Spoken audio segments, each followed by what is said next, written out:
And so I have come to believe that if you can maximize finding and creating relevancy, then all of the learning happens better.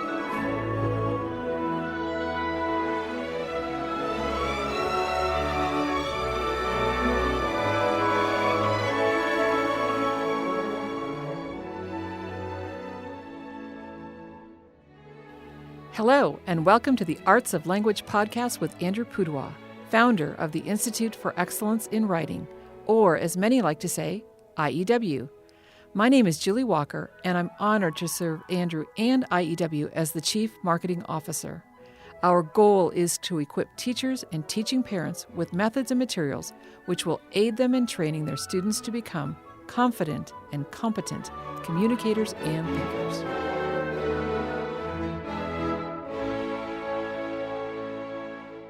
So, Julie, how are you going to start the podcast today? It is true. It is usually a stumper when I'm sitting here across the desk, I can't even say across the desk from Andrew Pudewa, and I'm thinking, what do I say? And I get nervous and I don't know what to say. So I'm going to start it by this. Andrew, what do you find is the hardest thing about being a teacher when you're working with students week after week after week? What do you find the hardest thing about that particular task of teaching? Coming up with new content? Well, it all depends kind of on what you're teaching. There are challenges such as, being prepared and organized. Right. But if you didn't have the ability to be somewhat prepared and somewhat organized, you wouldn't last too long and you would quit. Right. Another challenge is just energy level. Mm-hmm. Keeping that enthusiasm going. Yeah, you almost have to be an actor. Walk even in, when you're tired. on. Yeah. Which is why a lot of teachers are big fans of coffee and or chocolate, especially the homeschool mom kind of teachers. Yeah. But probably one of the things that I'm asked about the most is, how do you keep kids motivated? Yep. How do you get them to do their best? Mm-hmm. And certainly in my many years of teaching music, that was a key thing I had to consider.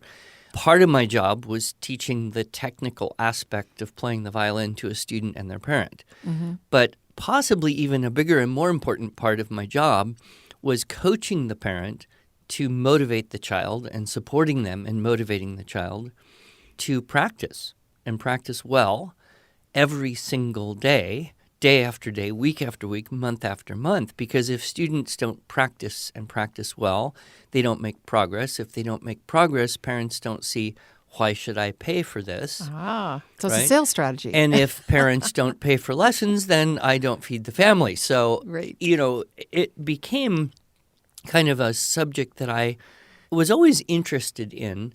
And I've been very blessed to know some people who were very inspiring and motivating to me and to others, kind of people who seem to have a natural facility or even a mastery at motivation.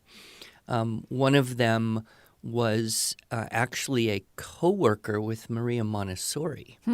Her name was Elizabeth Kaspari, and she was the head of a Montessori school that I had some connection with. And it just, in the quietest way, she could kind of just inspire anybody to do anything. And then, of course, later on, I met Dr. Suzuki.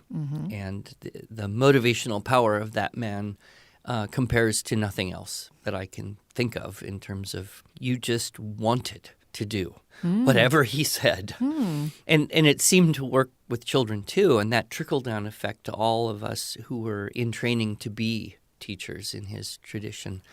And a couple other people, come to mind that I have met. So I've kind of been studying this and looking at how can it be practical as well. So I came up with this kind of paradigm, if you will, of the 4 forms of relevancy. Okay. And then 3 laws of motivation, and then a couple secret weapons. Secret weapons. So we could start with relevancy. Okay. I have noticed that when something is meaningful, applicable, interesting, engaging, relevant, it's easier to learn. Wouldn't you agree? Absolutely. Yeah. If you're interested in something, you want to study more. You want to learn more. Sure, it's absolutely. easier to teach. It's easier to learn. The whole thing of teaching and learning is just easier for everyone. The success is much higher. Right. And when something is not engaging or interesting or meaningful or applicable or relevant in some way, it's harder to learn. Would you agree? Yes, absolutely. And so we operate in this world of varying levels, if you will, of relevancy, various forms of relevancy. And so I have come to believe that if you can maximize finding and creating relevancy, then all of the learning happens better. Okay, so would this be an example of that? Probably the not that, because I'm thinking of math and specifically accounting in my MBA program. Accounting to me is very dry. And I know that my husband does not think this way. In fact, he was very exciting that I was enrolled in an accounting class and wanted to help me with my homework, which I was very grateful. So he helped me with my homework almost to the point that he was giving me the answers without me having to wrestle with it myself. And finally, when it was time for me to take the test, I was so frustrated because I did not know the content because I had not studied it. And he so much wanted to help me. And I was crying. I said, no, you can't help me because I have to learn this. And by you helping me, I'm not learning this. So he obviously loves accounting and loved that so much that he wanted to inspire me. But yet. Well, and for you, it was a required part of your program. Yep. So you needed to know just enough to be able to pass the class. Exactly. But where your heart was more in the marketing world of MBA-ness. Yes. Yeah. Yes, So, I think that's a good example. He works in that field. And so for him, there's probably a certain fulfillment or even a joy in balancing things and finding the missing cents or dollars and having a report that is laid out beautifully and everything adds up right. And so, there's a satisfaction that some people – and that leads us, I think, to the first form of relevancy. So we're talking about 4 forms of relevancy. And the first, and clearly the best, as you've just illustrated, is intrinsic relevancy. That's when something is just, it's like kind of a part of your personality, character. Some of it can be environmental, but a lot of it is just who you are, your soul, your heart, your neurology. Certain people are just intrinsically interested in things, which other people are not intrinsically interested in.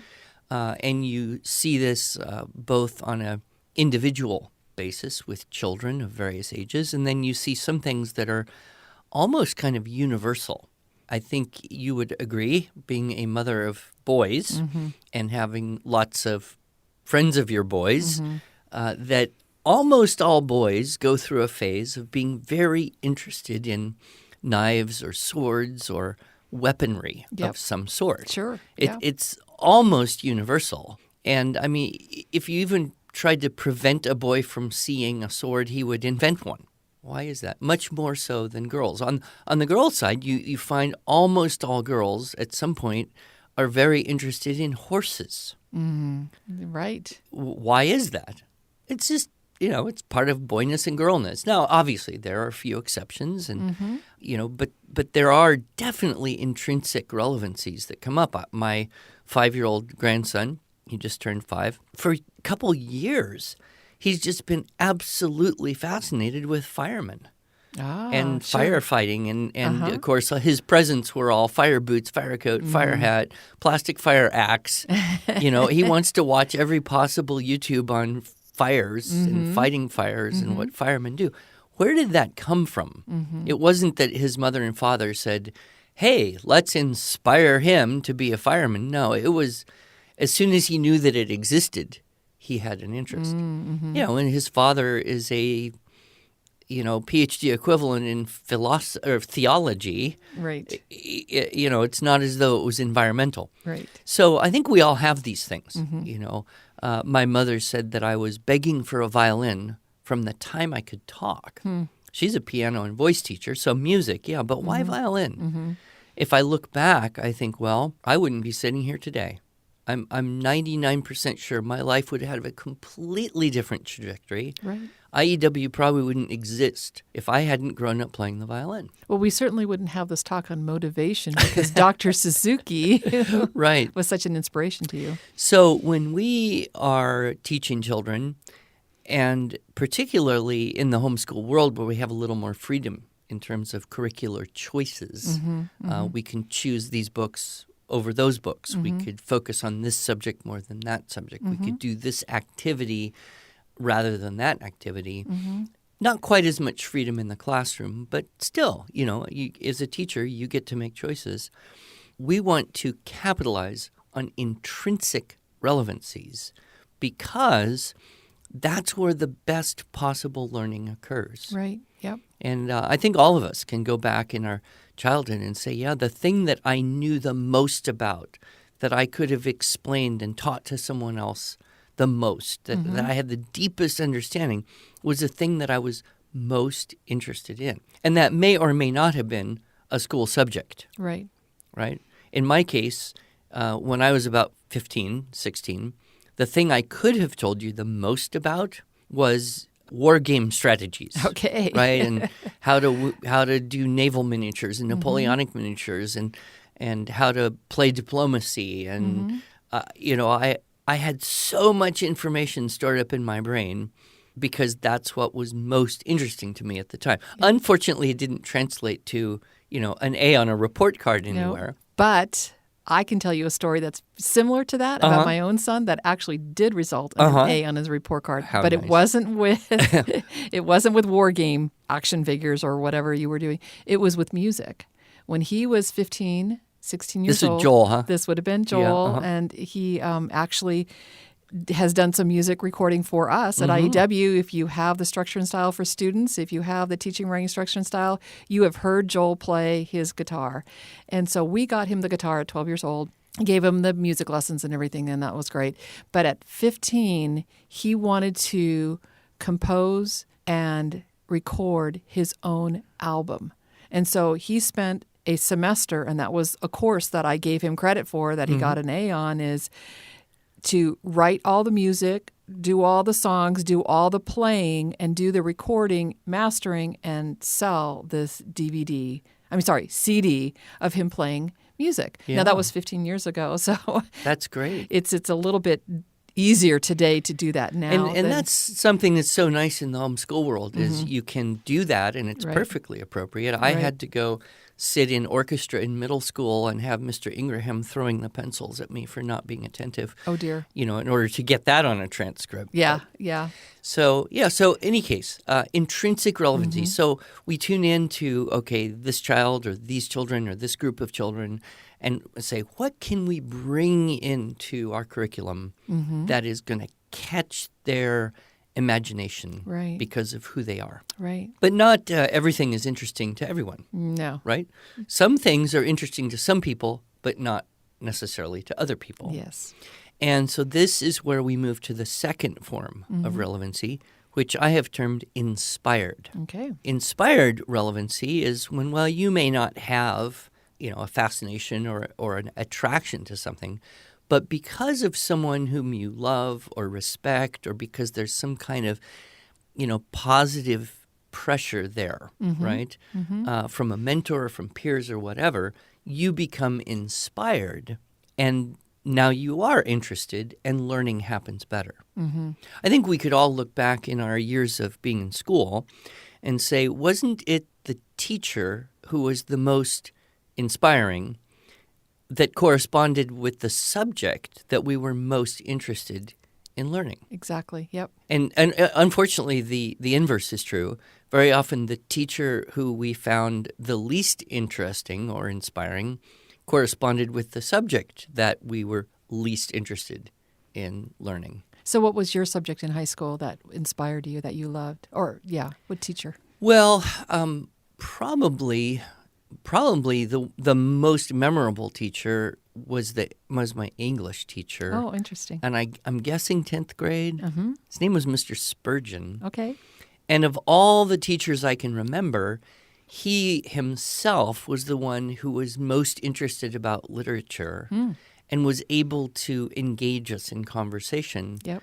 about literature, which really was hard stuff. I remember reading The Love Song of Alfred J. Prufrock by T.S. Eliot, Wow. thinking, this is the weirdest blasted poem I have ever.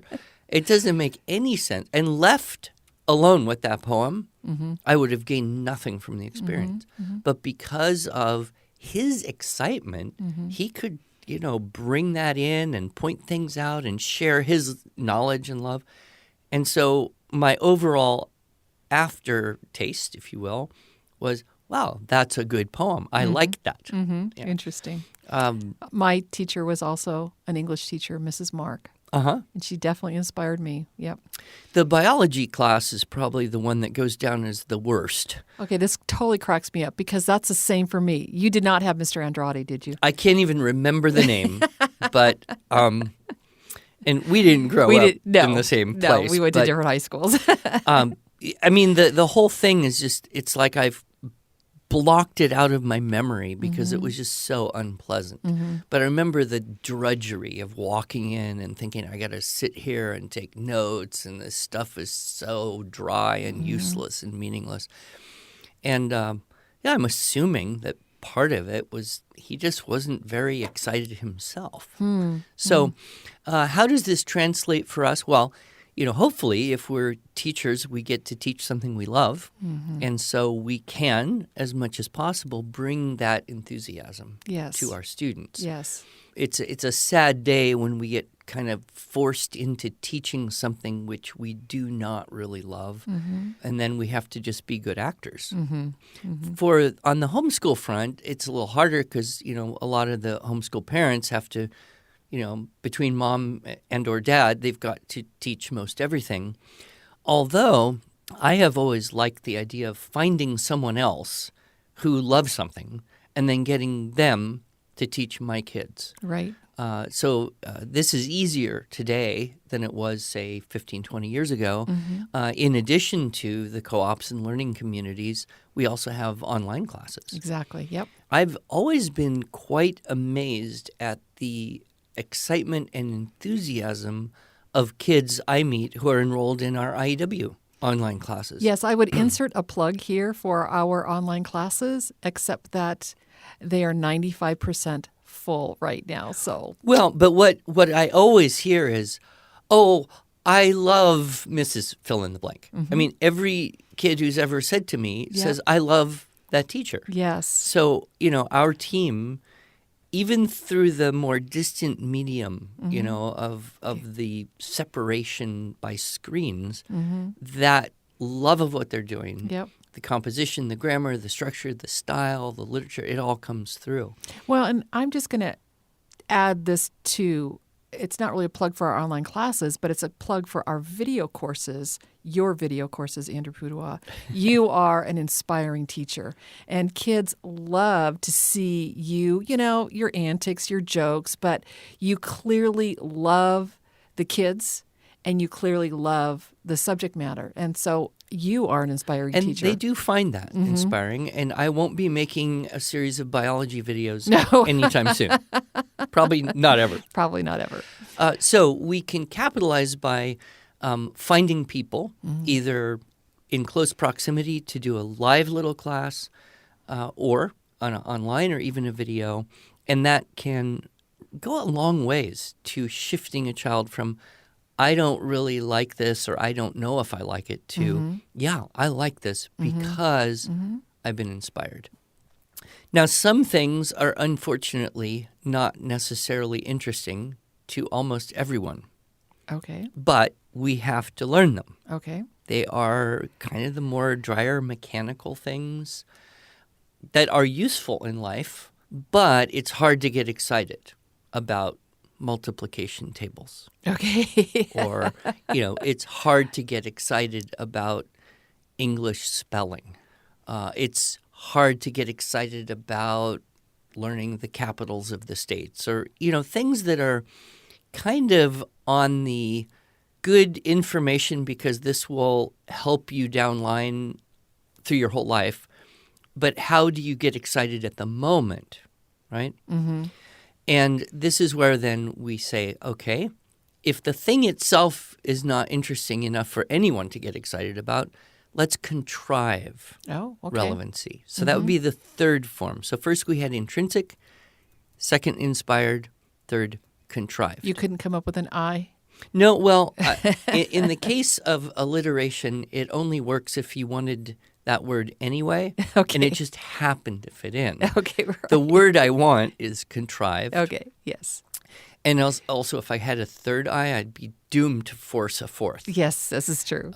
But contrived means essentially you create a game, a challenge, a reason for doing it, right, that motivates you to try hard and learn stuff, even though it in itself is not motivating you. And I've seen this again and again. In fact, I've watched pretty much every teacher hero movie, that's out there, from Stand By Me and all those others. There's probably, I don't know, half a dozen that I remember right offhand. And almost I think every one of them that I can think of has a little scene of a teacher who has created a game and is playing this game, using this game in a classroom environment to motivate students to learn and retain information that otherwise they probably wouldn't be motivated to. And, games take many different forms. One example I have used, it's a very small shift sometimes from a chore to a challenge. Here's a chore. Here's a paragraph. Find and underline each prepositional phrase within this paragraph. Underline the prepositional phrase with a single underline and the preposition itself with a double underline. And you're just like, bleh. Even podcast Princess here, Maria, is like, why? No, thank you. Why? I mean, it's a completely awful, irrelevant, tedious chore for almost everyone. But I've seen that. I mean, there are definitely books out there that do that. Our Fix-It grammar program does not do that. No, we use a different approach. We use more the second approach. Okay, right. Which would be, here's a paragraph. Hidden inside this paragraph are 17 prepositional phrases. Find them all, and you win. Right. That is a completely different activity. Right. First of all, there's a goal, right? So a game has to have a goal. Second of all, it's possible, right, to win. If you have a list of prepositions and you have a paragraph and you figure it out long enough, you can find them. And when you win, you have a sense of satisfaction, this sense of completion that is meaningful, even though you really still couldn't care less about prepositions. Right. But in the process, you've familiarized yourself with more and more. I remember learning the multiplication tables as a child. And my parents had made a set of flashcards on 3x5 cards, handmade multiplication table flashcards. Yes. And my father had bought this Cub Scout knife, right? And this is like third grade, right? So I'm 8.5, whatever. And there was this Cub Scout knife that had different blades and tools, and it was kind of the precursor of the Swiss Army knife. And this was the coolest thing that I could possibly ever have. I was extremely motivated because I wanted that Cub Scout knife more than anything I could think of. And he said, well, when you know all the multiplication tables up to 12 times 12, and you can answer them perfectly, without hesitation, this is your knife. And I'm going to put it in my, desk drawer here, and you can look at it whenever you want to. But if you ever take it out of the desk drawer, you'll never get it. Of course, at that age, you think your parents have the all-seeing eye of God on you or something. And, dozens of times a day, I would open that drawer and look at that knife. And then whenever one of my parents had time, I would say, drill me on multiplication. Nice. I remember sitting in the bathtub and my father sitting on a chair next to the bathtub, and I'm just sitting in there, and he's drilling me on these things, and I wanted so badly that knife. I was highly motivated to learn what was otherwise fairly irrelevant information. I mean, as an 8.5-year-old, how often do you actually use 6 times 7 is 42? Not really. But if 6 times 7 is 42 is one of those steps along the path that gets you the Cub Scout multi-function super cool knife. Oh, I thought you were going to say it's the path to get you into algebra and calculus and no. differentials. No. And you can say, well, you're bribing a child, but I dispute that. Bribery is when you pay someone to do something illegal or immoral. We all like external acknowledgments. We like the good job. Yes, we do. And when that good job comes with a paycheck, yes, right? That's even more an acknowledgement. You are of value. Your efforts are of value. Yeah, we should all work for free in a communist society and just volunteer all the time and no, that's not the way we're wired, right? And children are the same. So when you set up some kind of economic system that is able to motivate a child to work hard and learn something that is otherwise difficult to learn because it's low relevancy, you have contrived a good system. Okay. Now, sometimes, unfortunately, we just can't do it. And we fall into the worst, the least effective form of relevancy, which would be enforced. That would, I suppose, work if I needed enforced, but that wouldn't be the word, no. right? For the alliteration. Enforced is essentially when you say, you must learn this or you will suffer some horrible consequence. You will suffer a penalty. And I'm not talking about discipline here. I mean, there are a lot of things you have to do, whether you want to or not, and there should be consequences for not doing what you need to do. But in terms of learning, when you say learn this or suffer, you get the appearance of learning. But is it lasting? I don't think so. However, it can very easily become a default method because it was kind of the default method of, the grade system and grades and that whole thing. Like once upon a time, if you don't learn this, you won't pass 5th grade. And there's nothing worse than that. So you study so that you can pass 5th grade. Now we don't really do that anymore. But we do have these idea report card, So the whole mentality goes kind of like this. You have to take biology. It's a required class. You can't graduate from high school.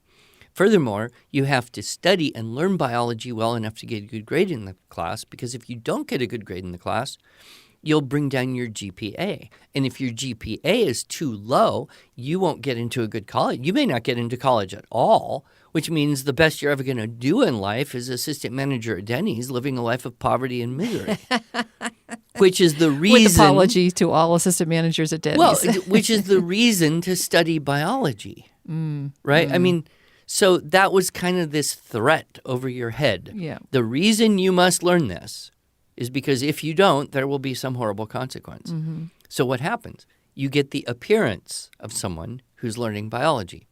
You hold the information just long enough to pass the quiz, pass the test, pass the class, and, months, maybe even weeks after it's over, it evaporates so quickly. What percentage of the information that you slog through in that class, lectures and textbooks and all that, what percentage do you carry on even a year?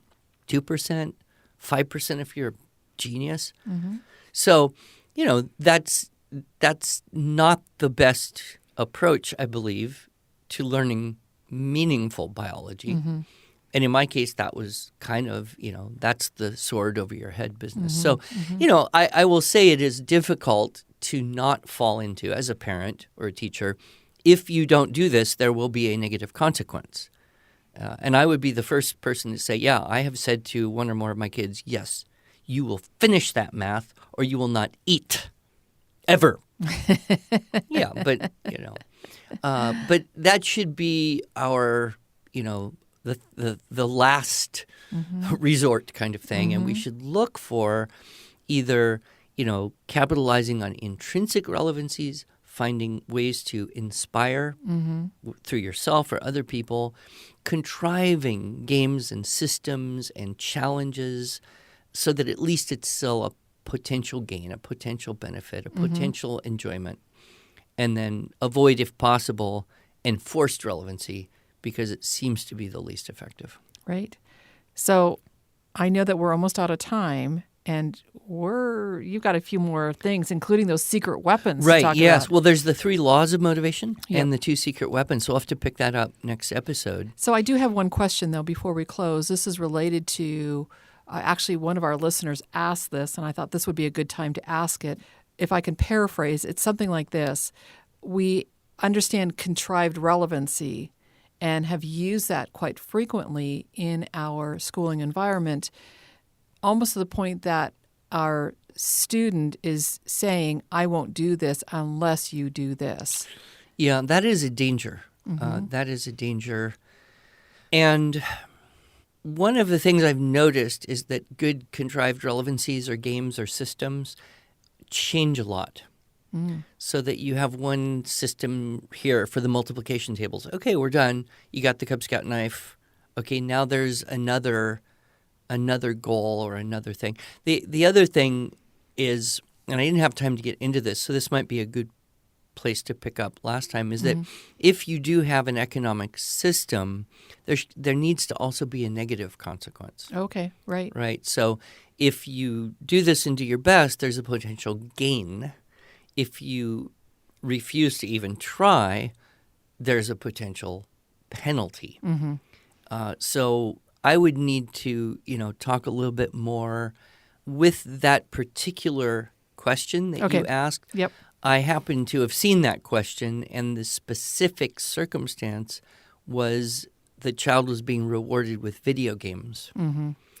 And that has some problematic aspects due to the addictive nature of the video games that Dr. Sachs, of course, talks about a lot.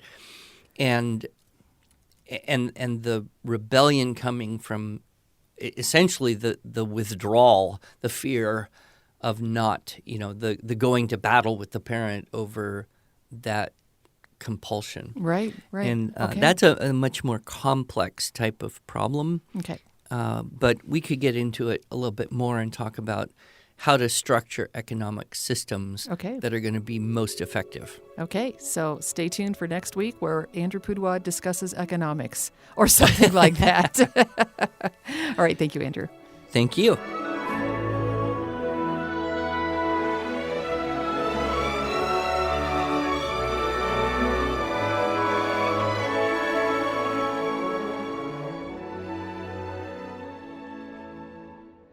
Thanks so much for joining us. If you enjoyed this episode and want to hear more, you can subscribe to this podcast in iTunes, Google Play, or Stitcher, or just visit us each week at iew.com/podcast. Until then, on behalf of Andrew Pudewa and the team at IEW, I thank you for allowing us to partner with you on your journey toward better listening, speaking, reading, writing, and thinking.